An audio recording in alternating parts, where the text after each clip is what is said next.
ఏ పెద్ద నాయకుడు కూడా మాట్లాడాడు అధ్యక్ష. కేసీఆర్ గారు అంటే ఎవరు మాట్లాడరు. అదే కేటీఆర్ గారినో హరీష్ రావు గారినో అంటే అందరు లేచి నిల్చొని మాట్లాడతారు అధ్యక్ష. నేను ఒకటే అంటే అధ్యక్ష, ఒక నాయకుడిని నమ్ముకొని ప్రాంతీయ పార్టీ అంటే ఏంది అధ్యక్ష? ఒక నాయకుడు అధ్యక్ష. ఆ నాయకుడు ఆయన భావజాలం ఆయన ఐడియాలజీ మీద నడిచేదే ప్రాంతీయ పార్టీ. అది ఎన్టీఆర్ గారు పెట్టిన పార్టీ కావచ్చు, కేసీఆర్ గారు పెట్టిన పార్టీ కావచ్చు. ఆ పార్టీ నాయకుడికే దెబ్బ తగిలితే, ఆ పార్టీ నాయకుడి మీదకే మచ్చ వస్తే పార్టీ మనుగడకే అర్థం ఉండదనేటటువంటి ఉద్దేశంతో ఘోష్ కమిటీ అప్పుడు కూడా నేను ఒక్కదాన్నే జాగృతితోని ధర్నా చేసిన అధ్యక్ష. ఏ ఒక్కరు మాట్లాడరు అధ్యక్ష. ఆ తర్వాత అర్ధరాత్రి 2 గంటలకు కాంగ్రెస్ ప్రభుత్వం అసెంబ్లీలో సిబిఐ ఎంక్వైరీకి ఇస్తామంటే కూడా తెల్లారి 12, 1 గంటలు 2 గంటల వరకు కూడా మా బీఆర్ఎస్ పార్టీలో ఒక్క పెద్ద నాయకుడు కూడా మాట్లాడాడు అధ్యక్ష. కేసీఆర్ గారిని ఏమన్నా మాట్లాడరు అధ్యక్ష. మరి అట్లాంటి పార్టీ ఎందుకు ఉండాలి? ఉంటే ఏంది పోతే ఏందని నేను ప్రెస్ మీట్ పెట్టి బలంగా మాట్లాడిన అధ్యక్ష. నేను మాట్లాడలేదని నేను అంటలేను అధ్యక్ష. డెఫినెట్గా అవినీతి పరుల పేరు చెప్పిన, నేను హరీష్ రావు గారి పేరు చెప్పిన, వారి టీంలో ఉన్న అందరి సభ్యుల పేరు చెప్పిన అధ్యక్ష. ఇప్పుడు కూడా చెప్తాను అధ్యక్ష. కానీ అధ్యక్ష చెప్పిన తర్వాత తెల్లారి 2 గంటల లోపల నన్ను సస్పెండ్ చేసిండ్రు అధ్యక్ష. నేను ఒకటే కోరుతా ఉన్నా అధ్యక్ష. ఇందాక నేనైతే representation of people's act quote చేసినాను అధ్యక్ష. అందులో సెక్షన్ 19.1C అని కూడా ఉంటుంది అధ్యక్ష. ఇది రైట్ టు అసోసియేషన్లో అధ్యక్ష ఆర్టికల్ 19.1C. అంటే ఒక అసోసియేషన్లో మనం మెంబర్ అయినంత మాత్రాన ఖచ్చితంగా ఆ party membership does not place on individual outside the constitution అధ్యక్ష. Especially when it concerns the allegation of corruption, maladministration and breach of public trust lies at the core of protected political speech అధ్యక్ష.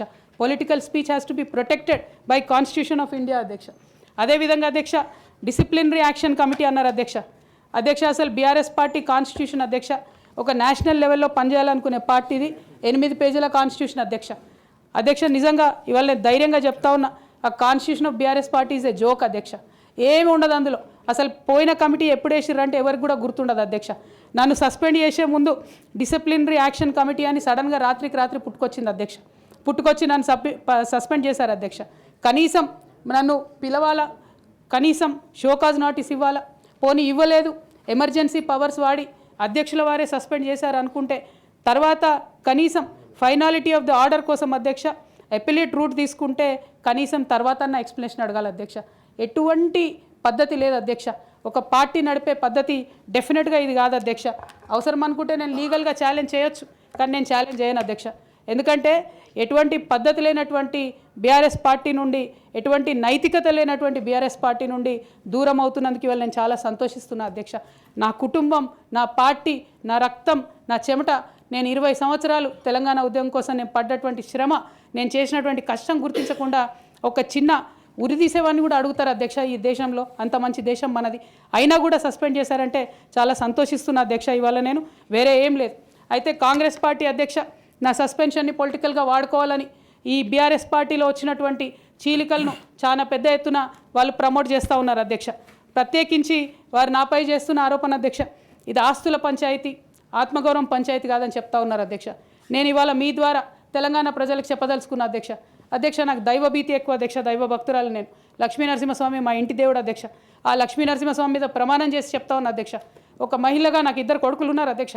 వాళ్ళిద్దరి మీద ప్రమాణం చేసి చెప్తా ఉన్నాను, నాది ఆస్తుల పంచాయతీ కాదు అధ్యక్ష, నాది ఆత్మగౌరవం పంచాయతీ. నేను ఏ విషయమైనా, ఉద్యమకారుల విషయమైనా, బీసీల విషయమైనా, మహిళల విషయమైనా ఏదైనా నిలదీసి అడిగినా అధ్యక్ష, రేపు కూడా అడుగుతా అధ్యక్ష. అందులో ఎట్టి పరిస్థితులలో కాంప్రమైజ్ అయ్యే విషయమే లేదు అధ్యక్ష. ఈ సందర్భంగా తమరికి కూడా నేను ఒక మాట చెప్తా ఉన్నా అధ్యక్ష. మన రాష్ట్రంలో 17 లోక్సభ స్థానాలు ఉంటాయి అధ్యక్ష, ఒకటే ఒక ఉమెన్ ఎంపీ అధ్యక్ష. 119 అసెంబ్లీ సీట్లు ఉంటాయి అధ్యక్ష. అన్ని పార్టీలు కలిపి 8 మంది ఉన్నారు అధ్యక్ష మహిళలు. 40 మంది ఉన్న ఈ శాసన మండలిలో 3 ఉన్నాం అధ్యక్ష లేడీస్. మేము ఇక నేను పోతే 2 మిగులుతారు అధ్యక్ష. కానీ ఎంత అన్యాయం అంటే అధ్యక్ష, ఎంత చిన్న చూపు అంటే మహిళలు అంటే పొలిటికల్ పార్టీస్కైనా ఆఖరికి కౌన్సిల్ కూడా అధ్యక్ష. నేను నిన్న మొన్న ఫామ్స్ సైన్ చేస్తున్నా అధ్యక్ష. ఎక్కడా కూడా సభ్యురాలని లేదు అధ్యక్ష. ప్రతి చోట కూడా సభ్యుడనే ఉన్నది. తమరన్న దయచేసి మార్చాలి అధ్యక్ష. ఈ మొత్తం 4 కోట్ల మంది ప్రజల్లో అధ్యక్ష మహిళల యొక్క పర్సెంటేజ్ అధ్యక్ష మన రాష్ట్రంలో ఇంత అధ్యక్ష 0.00003% అధ్యక్ష. ఇది మాకుండే రాజకీయమైనటువంటి రిప్రజెంటేషన్ అధ్యక్ష. రాజకీయంగా ప్రజల మధ్యలో కానీ పార్టీల మధ్యలో కానీ మాకున్నటువంటి రిప్రజెంటేషన్తో మేము ఆడవాళ్ళ కష్టాలు ఎవరికి చెప్పాలి అధ్యక్ష?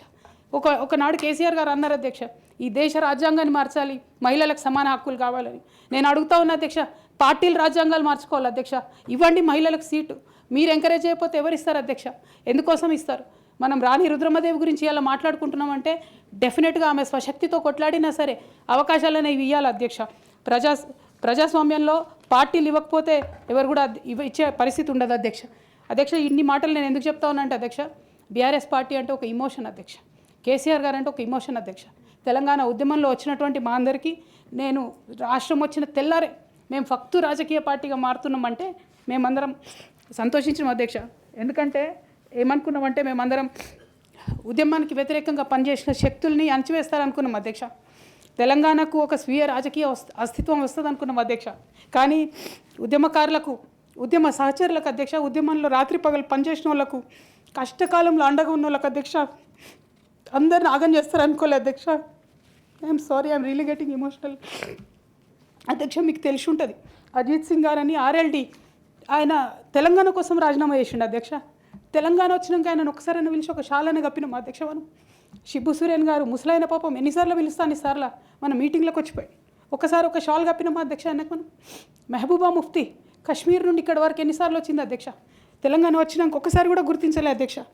అంతేకాదు అధ్యక్ష, ఉద్యమ ద్రోహులకు అధ్యక్ష రాజకీయ పునరావాస కేంద్రంగా బీఆర్ఎస్ పార్టీ మారింది అధ్యక్ష.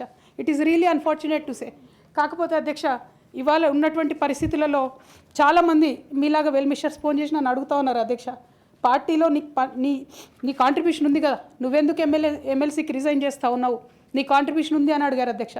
కానీ అధ్యక్ష, ఆ పార్టీలో నైతికత లేనటువంటి ఆ పార్టీలో ఉండి ఆ పార్టీ ద్వారా వచ్చిన ఎమ్మెల్సీలో ఉంటే అధ్యక్ష ఓటి కుండలో నీళ్ళు పోసినట్టు అవుతుంది అధ్యక్ష. ఎన్ని నీళ్ళు పోసినా దానికి ఏం నైతికత ఉండదు అధ్యక్ష. ఆ నైతికత కోల్పోయిన బీఆర్ఎస్ పార్టీలో నేను ఉండదలుచుకోలేదు అధ్యక్ష. I'm really not able to fulfil my role as an MLC or any public representative అధ్యక్ష. కాబట్టి నేను ఆ పార్టీలో కానీ ఆ పార్టీ ద్వారా వచ్చిన పదవిలో నేను ఉండదలుచుకోలేదు అధ్యక్ష. అందుకోసమే రెసిగ్నేషన్ మిమ్మల్ని యాక్సెప్ట్ చేయాలని కోరుతున్నా అధ్యక్ష.